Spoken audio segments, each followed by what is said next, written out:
Today we're going to talk about something that lives in a really quiet, really painful corner of our world. This whole explainer is built around a powerful idea called the crushing silence. And it gets right to the heart of the unheard pain of parents who are in a situation most of us can't even begin to imagine. So let's just get right to it with the central, deeply unsettling question. What happens when the child you are supposed to protect becomes the very person you fear? Just let that sink in for a second.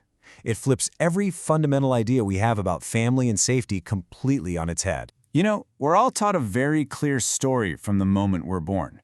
Childhood is about innocence. Kids are vulnerable, they need protecting, and parents are meant to be their unwavering shields. It's a story that feels totally fundamental, almost instinctual. But for some people, that story just shatters. There's a hidden group of parents out there who are living a completely different, tragic reality.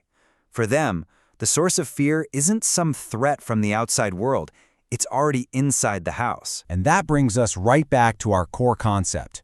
The crushing silence isn't just about feeling lonely. It's a very specific, suffocating kind of isolation. And it's born from what the source material calls a toxic cocktail of three powerful forces: stigma, shame, and a shocking lack of resources. So, where does this all begin? Well, the first ingredient in that toxic cocktail is stigma. It's this intense societal judgment that acts like a twisted mirror, reflecting a parent's own pain right back at them but as blame. This just creates a horribly cruel paradox. Look at the two columns. Society's view, children are innocent victims. The parent's reality, my child is the one causing harm. Society says parents are protectors. What the parent feels? I am being judged as a total failure. Every piece of common wisdom, every cliché becomes another source of pain and isolation. And you can just imagine how this plays out in a real conversation. Somebody asks, maybe even trying to be nice, how could a child who's supposed to be so innocent do something like that?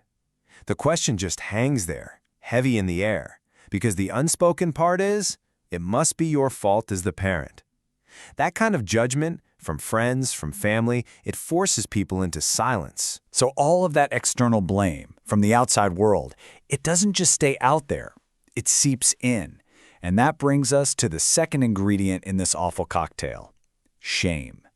This is how that societal judgment gets internalized until it becomes a crushing personal weight of failure. And let's be clear, shame here is so much more than just a feeling. It's an active force. It literally acts like a gag order, convincing these parents that their situation is a deep personal failing that has to be hidden from the world at all costs. And this shame has so many layers. It's that constant, gut-wrenching feeling of personal failure. It's lying awake at night replaying every single parenting decision you've ever made.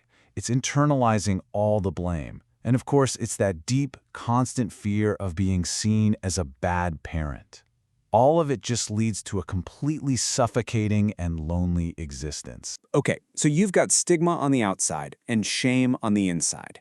But what if a parent manages to push through all of that? What if they actually find the courage to go and ask for help? Well, that's when they run headfirst into the third and maybe the most frustrating problem of all. They find themselves in a total resource void. The source material describes it as a labyrinth, and that metaphor is just perfect. These parents enter this maze of social services, therapy, even the legal system, only to find that none of the paths are designed for their specific upside-down reality. The whole system is built for the opposite scenario. You can just see how this desperate search plays out. Step 1, a parent summons every ounce of courage they have to finally speak up. Step 2, they go looking for professional help. Then, step 3, they face systems and people who just weren't trained for this, who don't understand. And that leads them to step 4, a dead end. Their search for help ends up making them feel even more isolated than when they started. This all sounds so incredibly bleak, I know. But the story does not have to end in silence. There is a path forward. The question is, how can we as a community, as a society, start to break this silence together? The very first step is that we have to reframe this entire issue. We have to stop seeing it as just a personal tragedy that's happening to one bad family over there. It's not. This is a societal failure. It's a failure on all our parts to acknowledge just how complex and painful this reality is.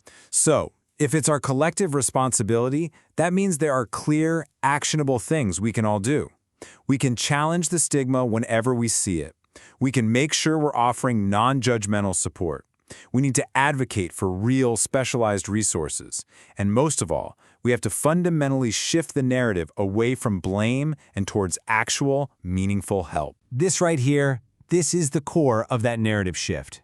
Instead of seeing a parent who asks for help as someone who's admitting failure, we need to reframe it and see it for what it truly is, an act of incredible strength, of incredible courage, and, at its heart, an act of profound love. And so, this is the thought we end on.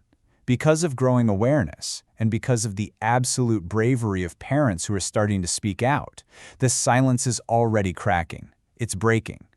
So the question is no longer if these voices exist. They do. The real question is, for the rest of us, will we finally choose to listen?